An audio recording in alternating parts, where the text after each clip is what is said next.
Good morning. Stock 2020 के Tuesday addition में आप सबका स्वागत है। मंगलवार का दिन, फिंगर्स क्रॉस्ड, होपफुली दिन अच्छा पैन आउट होगा, पर वॉलेटाइल हो रहे हैं इक्विटी मार्केट्स और बहुत ज्यादा वॉलेटाइलिटी फ्राइडे को हमने देखी थी जब दिन के लोज थे 200 पॉइंट नीचे।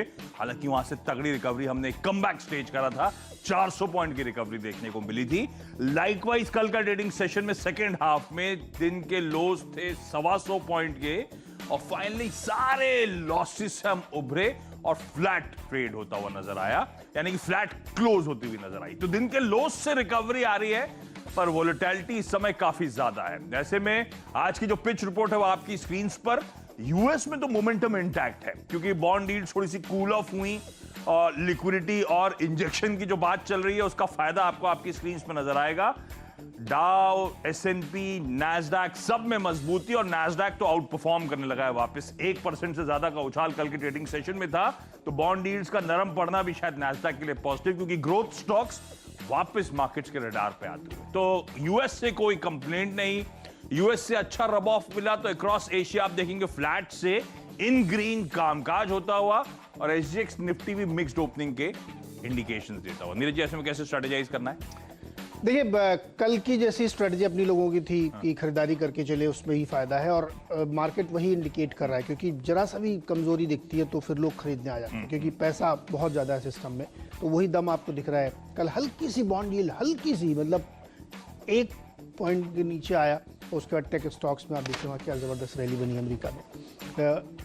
अभी भी हालांकि बॉन्ड यील्ड वहीं पे खड़ा है, कुछ बहुत नीचे नहीं है, 1.7 के आसपास ही है, लेकिन वो ये दर्शाता है कि आदमी अपॉर्चुनिटी के लिए खड़ा हुआ है, जैसे ही मौका मिलता है वो बाइंग करने चला आता है। टेक स्टॉक्स के लिए हमने कल एक रीज़न भी बताया था क्यों उसमें अचानक से बहुत बड़ी तेज़ी आ रही है, लेकिन मार्केट नीचे जाने के लिए बहुत तैयार नहीं है। जबकि ये बात सही है कि बहुत वोलेटाइल है, तमाम जगहों पे लोग प्रॉफिट बुकिंग करते हैं, दोनों साइड में मौके जहाँ मिलते हैं लोग करते हैं, लेकिन अभी भी अंडरटोन बुलिश का ही है। तो आपको स्क्रीन देखना है, उस हिसाब से अपॉर्चुनिटी देखना है। कच्चा तेल नीचे ऊपर करके वो 64 के आसपास ही ट्रेड करता हुआ देखने को मिल रहा है। तो मुझे लगता है कि यहाँ पे फोकस खरीदारी के साइड में ही रखना चाहिए और थीम कोई ना कोई एक पकड़नी चाहिए। जब जैसे आज बहुत लल मार्केट था, मैं कल बहुत परेशान हुआ, खबरें नहीं मिल रही थी कि कौन सी खबर ढूंढी जाए, तो उसमें आपको एक थीम लेके चलना पड़ता है जहाँ पे आपको मोमेंटम बनता हुआ दिखेगा, फंडामेंटल जहाँ पे चेंजेस आ रहे हैं। मुझे लगता है उसी हिसाब से मैंने अपनी टीम में खरीदारी वाले स्टॉक्स रखे हैं।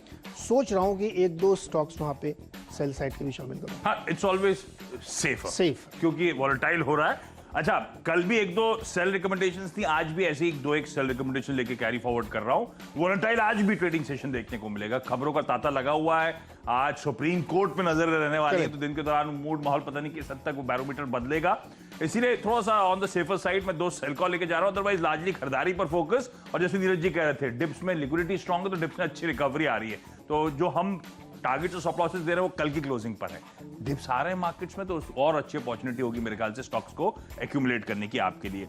शुरुआती लार्जली खरीदारी है, तो शुरुआत क्या, केईसी इंटरनेशनल नाम के स्टॉक से मैं शुरुआत कर रहा हूं। ऑर्डर्स, स्ट्रॉन्ग विंस आते हुए इन तमाम कंपनीज के लिए। केईसी ने कल बाजार बंद होने के बाद घोषणा करी कि इनको 1400 करोड़ रुपए के आसपास के फ्रेश ऑर्डर्स रिसेंटली बैक करें और बढ़िया ट्रांसमिशन और डिस्ट्रीब्यूशन, रेलवे, केबल्स, इन सब में अच्छा खासा मोमेंटम पिकअप हुआ है। सब जगह से इस कंपनी ने ऑर्डर्स प्राप्त किए। बेहतरीन कंपनी है, RPG Sanjeev Goenka, RPG group की फ्लैगशिप फर्म है, हर्ष गोयनका साहब की। तो मुझे लगता है कि केईसी इंटरनेशनल रडार पर रखना, अच्छा पेरेंटेज, खबरें अच्छी आती हुई स्टॉक को लेकर, तो यहाँ पे मजबूती और इंटैक्ट रहेगी और मुझे और खासतौर पर ऑर्डर विंस और टेल विंस देंगी। दूसरा स्टॉक जो है कोलते पाटिल, ये मेरे ख्याल से कल भी हमने टीम में मेंशन करा था। कल आपने देखा था रियल एस्टेट में surprisingly across the board real estate में एक बढ़िया आउट परफॉर्मेंस देखने को मिला था। ये स्टॉक भी ऑलमोस्ट दिन के हाईस के आसपास जाके बंद हुआ था। अच्छी कंपनी है, कल भी मैं हाईलाइट करा था कि किस तरह से मुंबई और पुणे के मार्केट्स में इसने ग्रिप बना रखी है। बेंगलुरु के अलावा ऑफ हाईस ट्रेड कर रही है, ऑलमोस्ट 350 285 रुपए के साल के हाईस से करेक्ट होकर कामकाज कर रहा था और लार्ज ट्रेड्स हो रहे हैं। हालांकि एक मार्की नेम एग्जिट हुआ है, उसके ओवरहैंग के बावजूद कल हमने देखा था, कल हुआ ये लार्ज ट्रेड्स में एक्सचेंजेस की कल रिपोर्ट भी हुआ है बाजार बंद होने के बाद। उस मार्की नेम के एग्जिट होने के बावजूद स्टॉक स्ट्रेंथ दिखा रहा था, वो दिखा रहा था बढ़िया डिमांड है कोलते पाटिल के स्टॉक को लेकर। मुझे लगता है आज भी स्टॉक को रडार पर रखना है, 240 245 के जोन्स तक के पैच को हिट करेगा शायद। तो उन लेवल्स के लिए अप्रोच करेगा, लेकिन सारे ट्रेड्स पे स्टॉप लॉसेस ध्यान रखिएगा। और अगर बाजार किसी भी कारणवश, क्योंकि अभी एसजीएक्स निफ्टी जो अर्ली इंडिकेशन दे रहा है, बदल सकती है तस्वीर, नीचे मिले तो आपको अपनी स्ट्रैटेजी को थोड़ा सा रिविजिट करना होगा। वो शायद बेहतर लेवल्स होंगे आपके लिए एंट्री के लिए, तो स्टॉप लॉस रिवाइज करिएगा। बावजूद इसके सीमेंट के दाम बढ़ रहे थे। हाँ, कल सुबह की कहानी है। अच्छा, कोल्टे पाटिल में दो और चीज रखी है। 9 टाइम्स इसका एवरेज से ज्यादा वॉल्यूम था और 92% डिलीवरी है इसमें कल कोल्टे पाटिल। तो जो हम लोग आपको रोज समझाते हैं ना कि जहाँ पे फंडामेंटल चेंज हो रहे हैं, जहाँ पे बढ़िया खबरें आ रही हैं, वहाँ पे फोकस करना चाहिए। कोल्टे पाटिल इसीलिए कल बहुत हाईलाइटेड था। 92% डिलीवरी काफ़ी मायने रखती है। तो कल हमने आपसे कहा था कि सीमेंट स्टॉक पे ध्यान रखिएगा। पूरा सेक्टर चलता हुआ दिखा था, क्योंकि उसके पीछे कारण था कि दाम बढ़ रहे हैं, तो उसका फ़ायदा उनको हुआ। आज गर्मी की थीम जो हमने कल आपको बताई थी एक सिम्फनी के तौर पे, आज मैं फिर से उसी थीम को लेकर चल रहा हूँ। आज इलेक्ट्रिक कंपनियां जैसे ओरिएंट इलेक्ट्रिक, बजाज इलेक्ट्रिकल्स और वी गार्ड, ये 3 स्टॉक पहले दिखाइएगा एक साथ।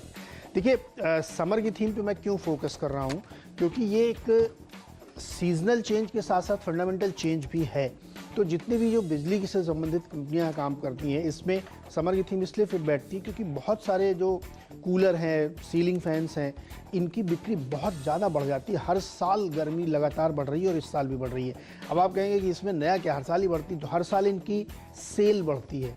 आप चैनल चेक करिए, किसी दुकान में जाके देखिए, इस समय जो सबसे ज़्यादा बिक्री हो रही है वो इन्हीं चीज़ों की हो रही है। 2 रीज़न से, एक तो गर्मी का प्रभाव है, तो इसलिए पंखे चाहिए, रूरल हो या अर्बन हो, सब जगह पंखे चाहिए। दूसरा, इलेक्ट्रिकल गुड्स की जो लाइफ होती है वो 3 से 5 साल मैक्सिमम होती है।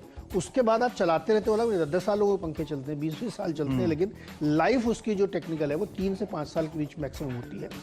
उसको इसलिए चेंज करना ज़रूरी होता है क्योंकि उसमें पावर कंजम्पशन बहुत ज़्यादा होता है, टेक्नोलॉजी बदलती है, तो इसीलिए वो 5 स्टार 3 स्टार की चीज़ें आती हैं। तो जो चेंजेस आ रहे हैं वो नई टेक्नोलॉजी वाले पंखों में, उनमें बिजली का कंजम्पशन कम है, परफॉर्मेंस ज़्यादा है और आरपीएम राउंड पर मिनट बढ़ा के दिए गए हैं। तो इसीलिए आप देखेंगे कि हर बार वो चेंज होता हुआ दिखता है। इसीलिए हमने गर्मी की थीम पकड़ी है। 2 रीज़न से, टेक्निकल रीज़न है और दूसरा यहाँ पे गर्मी बहुत बढ़ रही। तो आज पंखे वाले 3 शेयर और बिजली के उपकरणों वाले 3 शेयर जहाँ पे आप पावर सेविंग भी करेंगे। तो V Guard, Bajaj electricals, Havells हमने इसने लिया, थोड़ा टिकट साइज उसका बड़ा था, उसको छोड़ दिया। तो 3 इलेक्ट्रिकल कंपनी। कल सीमेंट पकड़ा था आपने? कल सीमेंट बढ़िया चला और कल सारी बात सब फोकस सीमेंट पे चला गया था पूरे स्ट्रीट का। इसी अंबुजा तो क्या भागे थे। तो आज मतलब ये गर्मी वाली थीम पे फोकस, गर्मी वाली थीम को आगे बढ़ाया है क्या? यस, पीने पाने पे भी बढ़े, हाँ, अच्छे अच्छे